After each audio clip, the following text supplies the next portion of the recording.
রব্বুল আলামিন আপনি আমাকে দুনিয়ার সমস্ত জায়জামালা থেকে মুক্ত করে, দুনিয়ার সমস্ত পেরেশানি থেকে মুক্ত করে মহান রব্বুল ইজ্জত আল্লাহ তাআলার ঘর মসজিদে আসার বসার সুযোগ করে দিয়েছেন।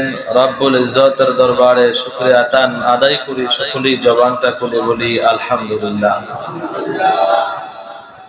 তার সাথে সাথে অসংখ্য অগণিত দরুদ ও সালাম যিনি হায়াতুন নবী, জিন্দা নবী, নূরুন আলা নূর নবী, যিনি উম্মতের কান্ডারি, শাফায়াতের কান্ডারি, দু জাহানের বাদশা নবী, যে নবী 63 বছর উম্মতের জন্য কেঁদেছেন, এখনো মদিনায় শুয়ে শুয়ে উম্মতি উম্মতি বলে কাঁদেন। ওই নবীজির কদম মুবারকে অসংখ্য অগণিত দরুদ ও সালাম মহান রব্বুল ইজ্জত যেন আমাদের পক্ষ থেকে দরুদ ও সালাম কবুল করেন। সকলেই জবানটা খুলে বলি আল্লাহুম্মা আমিন। আল্লাহ রাব্বুল আলামিন, আল্লাহ সুবহানাহু ওয়া তাআলা আমাদেরকে দুনিয়াতে পাঠিয়েছেন। আল্লাহ রাব্বুল আলামিনের পাঠিয়ে দিয়েছেন, তার সাথে সাথে আমার আল্লাহ রাব্বুল আলামিন তার বন্ধু হাবিবের মাধ্যমেই আমাদেরকে হুকুম আহকাম এবং বিধি নিষেধগুলি আল্লাহ রাব্বুল আলামিন তার বন্ধু হাবিবের মাধ্যমে জানিয়ে দিয়েছেন।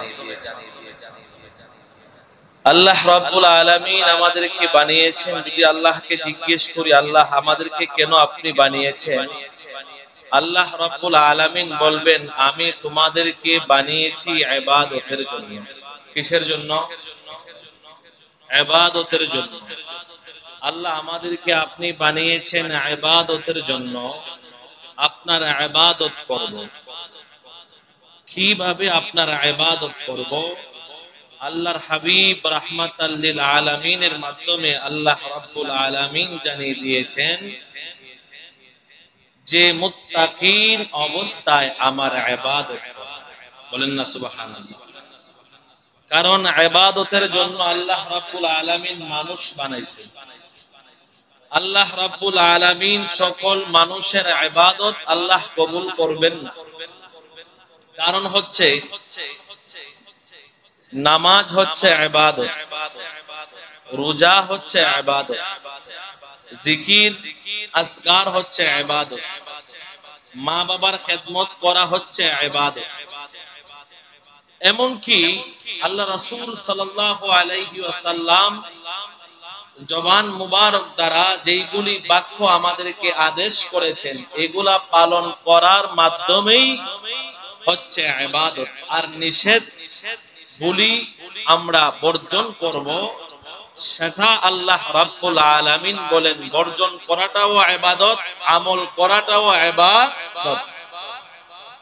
কিন্তু যদি কেউ বাইতুল্লাহ শরীফ কানায় কাবা গিয়েও যদি ইবাদত করে, মহান রব্বুল ইজ্জত তাদের ইবাদত কবুল করবেন না।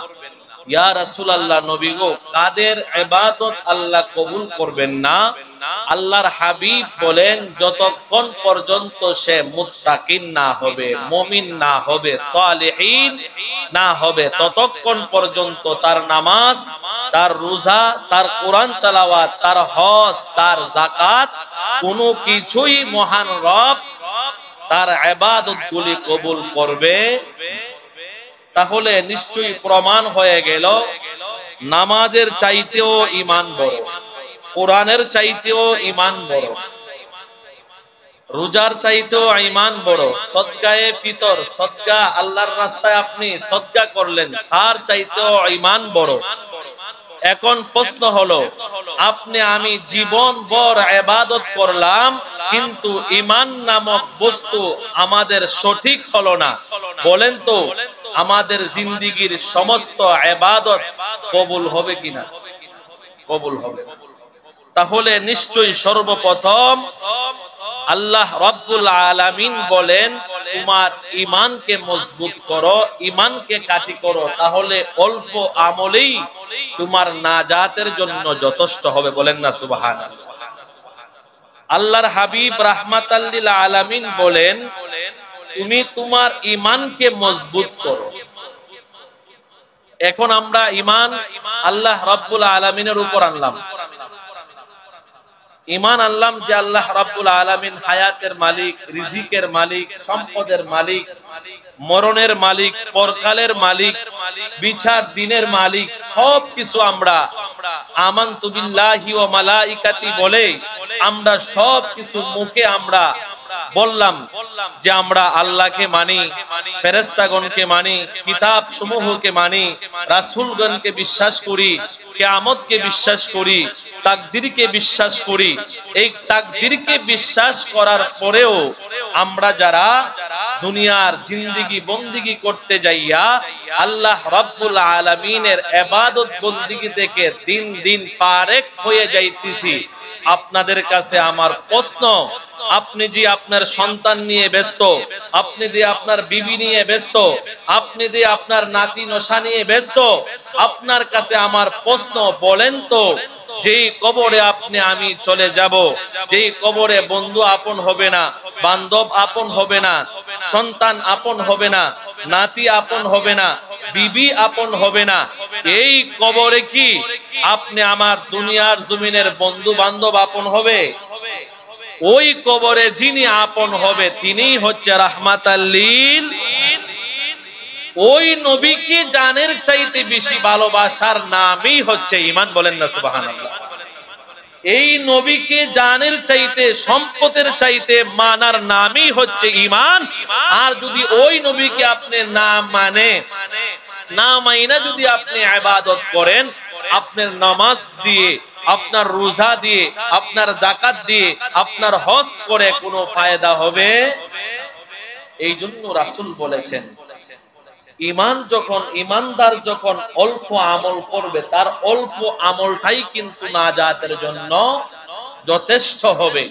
এই জন্য আজকে বাবা ভাইরা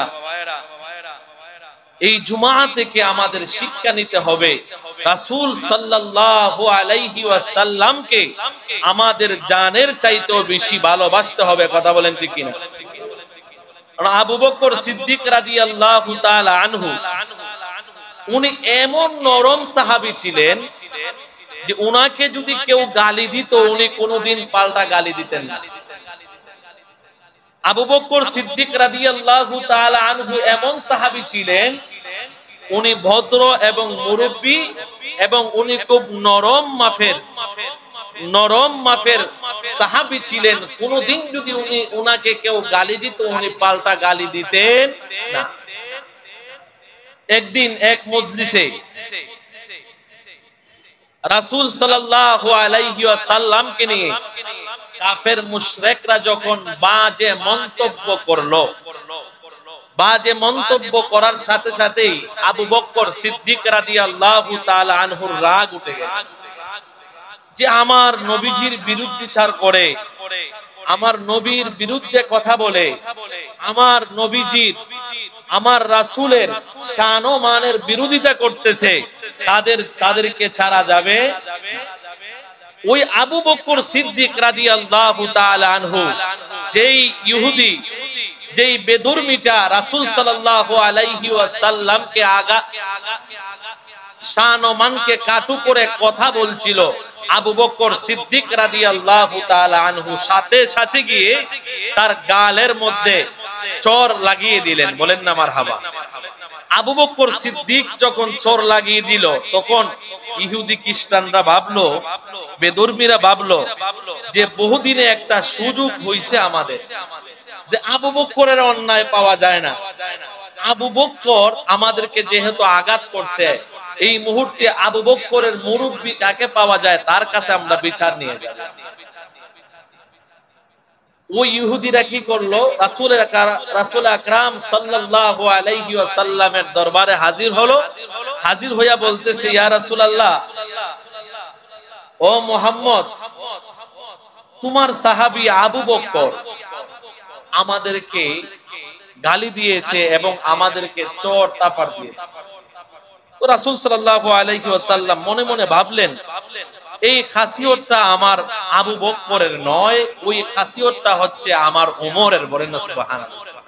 যে আবু বকর জীবনে কাউকে গালি দিতে পারে না, আবু বকর জীবনে কাউকে আঘাত করতে পারে না, কারণ আবু বকর হচ্ছে খুব নরম সাহাবী, কাউকে জীবনে আঘাত করে না।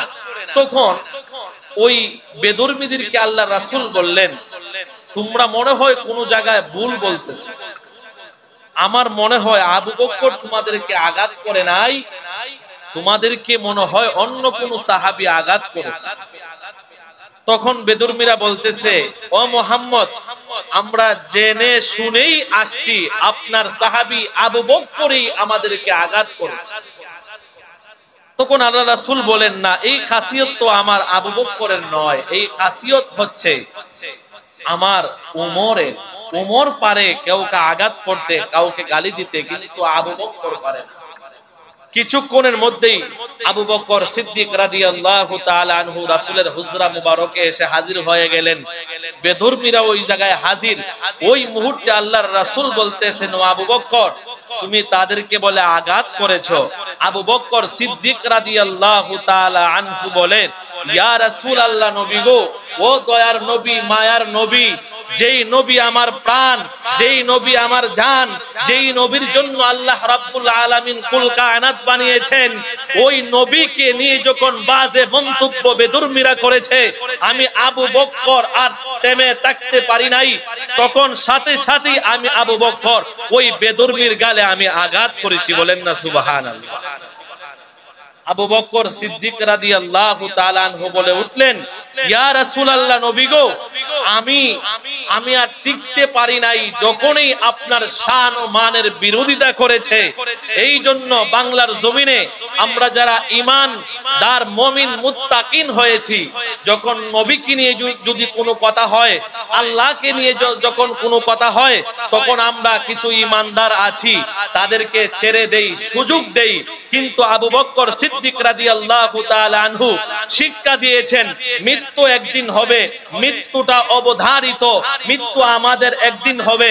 কিন্তু এই মৃত্যুটা যদি বেঈমান হয়ে হয়, তাহলে কবর, হাসর, মিজান, ফুলসিরাতে প্রত্যেকটি ঘাটেই আপনি আমি বেইজ্জত হতে হবে। আর যদি আবু বকর সিদ্দিকের ঈমান নিয়ে কবরে যেতে পারি, আবু বকর সিদ্দিক বলে, আমি আবু বকর ওই সকল নবীর আশিকদেরকে না নিয়ে আমি আবু বকর জান্নাতে যাব না। বলেন না সুবহানাল্লাহ। তাহলে নিশ্চয়ই আবু বকরের মতন প্রেম ভালোবাসা আমাদের অন্তরে থাকার দরকার আছে না নাই? আবু বকরের সম্পদ ছিল না। রাসূল বলতেন, আরহামু বি উম্মতি, যে আমার আবু বকর, আরহামু বি উম্মতি আবু বকর, আমার আবু বকর খুব নরম সাহাবী, আমার আবু বকর খুব নরম সাহাবী। এই নরম সাহাবী হওয়া সত্ত্বেও উনার সম্পদ ছিল না। এই সম্পদ নাই হওয়া সত্ত্বেও উনি মুরব্বী ছিলেন। মুরব্বী হওয়া সত্ত্বেও উনি রাসূল সাল্লাল্লাহু আলাইহি ওয়াসাল্লামের দুশমনদেরকে ছাড় দেন নাই। ওই আবু বকর আমাদেরকেও শিক্ষা দিয়েছেন, নামাজ পড়া ইবাদত, কোরআন তেলাওয়াত করা ইবাদত, যাকাত দেওয়া ইবাদত, হজ করা ইবাদত, এমন কি সদকায়ে ফিতর দেওয়া ইবাদত, মা বাবার খেদমত করা ইবাদত। যদি তোমার সামনে ইবাদত হবে যদি তুমি পরিপূর্ণভাবে মুমিন হও।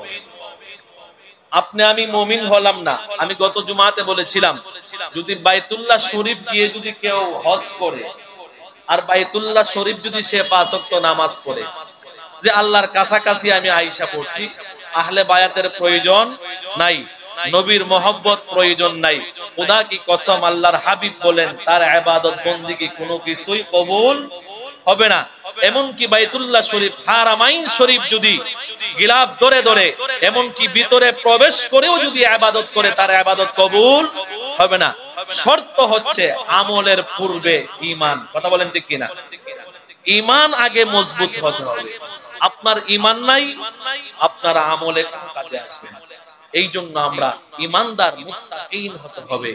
আর ঈমানদার মুত্তাকিন হয়ে যদি আমরা আল্লাহর রাস্তায় যাররা পরিমাণ, সরিষা পরিমাণ যদি আল্লাহর রাস্তায় দান করি, আল্লাহর হাবিব বলেন কিয়ামতের ময়দানে সেটা আমার আল্লাহ রাব্বুল আলামিন উহুদ পাহাড় সমপরিমাণ সওয়াব তার আমল নামায় লিখে দিবেন। বলেন না সুবহানাল্লাহ।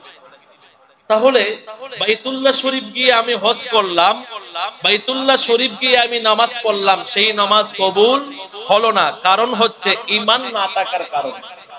আর রাসূল বলেন ঈমান থাকলে সরিষা দানা পরিমাণ সদকা করলে সেটা আমার আল্লাহ ঈমানদার হওয়ার কারণে কিয়ামতের ময়দানে উহুদ পাহাড় সমতুল্য সমান সওয়াব তাকে দিয়ে দিবেন।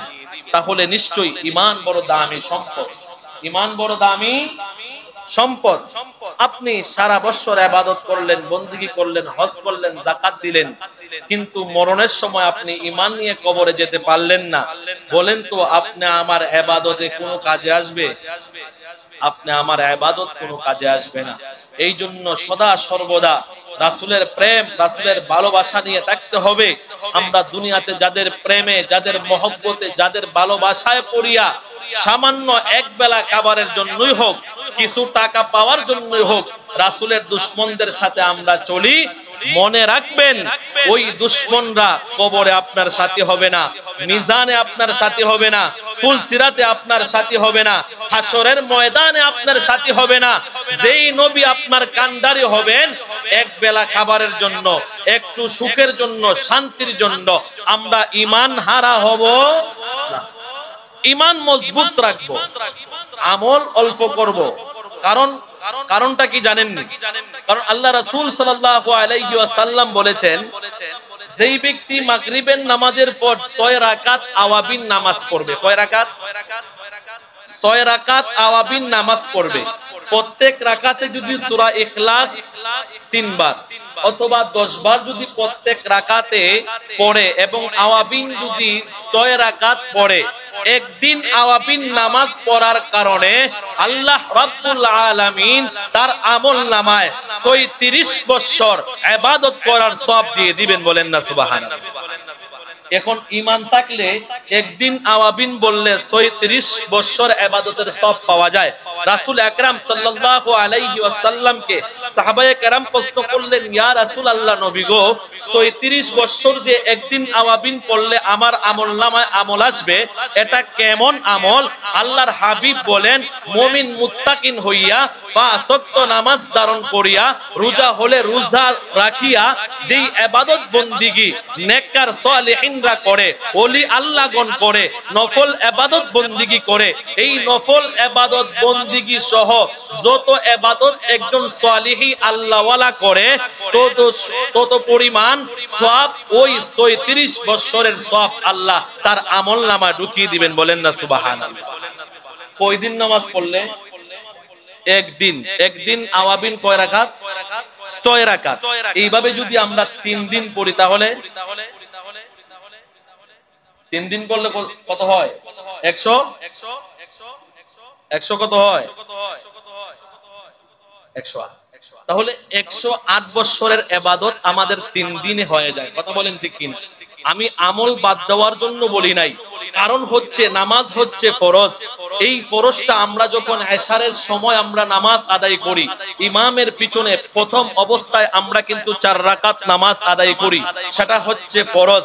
যখন ইমাম সালাম ফিরানোর পর দোয়া করে, মুনাজাতের পর আমরা ওই নামাজটা, ওই সালাতটা কি আবার সুন্নত পড়ি। কথা বলেন ঠিক কিনা? 2 রাকাত সুন্নত পড়ার পর আবার ওই সালাতের মধ্যেই আবার নফল পড়ি, আবার ওই সালাত 2 রাকাত নফল পড়ার পরেই আমরা 3 রাকাত ওয়াজিব বিতরের নামাজ আদায় করি। কথা বলেন ঠিক কিনা? কিন্তু ফরজ নামাজ কবুল হওয়ার জন্য শর্ত হচ্ছে ঈমান। এই সুন্নত নামাজ কবুল হওয়ার জন্য শর্ত হচ্ছে ঈমান। এই নফল নামাজ কবুল হওয়ার জন্য শর্ত হচ্ছে ঈমান। বিতিল নামাজ, ওয়াজিব নামাজ কবুল হওয়ার জন্য শর্ত হচ্ছে ঈমান। তাহলে বুঝে নিতে হবে, ফরজের চাইতেও, ওয়াজিবের চাইতেও, নফল সুন্নতের চাইতেও আমার নবীকে মানা এবং তাজিম করা ফরজের চাইতেও উত্তম। কথা বলেন ঠিক কিনা? কারণ ফরজ যদি আমার নবীকে মহব্বত না করেন তাহলে ফরজ বরবাদ হয়ে যাবে। আমার নবীকে মহব্বত না করলে সুন্নত বরবাদ হয়ে যাবে। আমার নবীকে মহব্বত না করলে এই নফল বরবাদ হয়ে যাবে। আমার নবীকে মহব্বত না করলে ওয়াজিব বরবাদ হয়ে যাবে। তাহলে প্রমাণ হয়ে যায় ফরজের চাইতে, ওয়াজিবের চাইতে, নফলের চাইতে, সুন্নতের চাইতে হজ করা যদি ফরজ হয়, হজের চাইতে ঈমান আনা, আমার নবীকে মানা তার চাইতে উত্তম। কথা বলেন ঠিক কিনা? এই জন্য আমরা এই নবীকে মানার দরকার আছে না নাই? এমন একটা সমাজ, এমন একটা যুগ এখন আসতেছে, দেখুন আমরা সবাই কিন্তু ইন্তেকাল করব, কথা বলেন ঠিক কিনা, কিন্তু ঈমান নিয়ে যাওয়া দরকার আছে না নাই? আমল কম বেশি হতে পারে। আমি আগেই বলছি, আমাদের নবীজির উম্মতদেরকে আমার আল্লাহ সুযোগ দিয়েছেন যে 6 রাকাত আওয়াবিন নামাজ পড়লে 36 বছর ইবাদত করার সওয়াব। রাসূল বলেন কেমন ইবাদত? 5 ওয়াক্ত নামাজ সে আদায় করছে, কোনো নফল বাদ দেয় নাই, কোনো ইবাদত সে বাদ দেয় নাই, প্রত্যেকটি হুকুম মেনে একজন সালিহিন যেভাবে ইবাদত করে সে যেন এভাবেই 36 বছর ইবাদত করে কাটাইলো, ওই সম পরিমাণ নেক তার আমলে আল্লাহ ঢুকিয়ে দিবে। বলেন না সুবহানাল্লাহ। তাহলে আওয়াবিন নামাজও পড়ার দরকার আছে না নাই? আমরা ঈমানের পাশাপাশি আমাদের আমলের প্রয়োজন। ঈমান যদি আমাদের না থাকে, ইবাদতের প্রয়োজন। এই জন্য আজকে জুমা থেকে আমাদের এটাই শিক্ষা নিতে হবে। আল্লাহ রাব্বুল আলামিন যেন আমাদের সকলকে ঈমান হালতে রাখেন এবং ঈমান হালতের জন্য মৃত্যু দান করেন। আমরা সকলে বলি আমিন। ওয়া মা আলাইনা ইল্লাল বালাগ। আসসালামু আলাইকুম ওয়া রাহমাতুল্লাহ।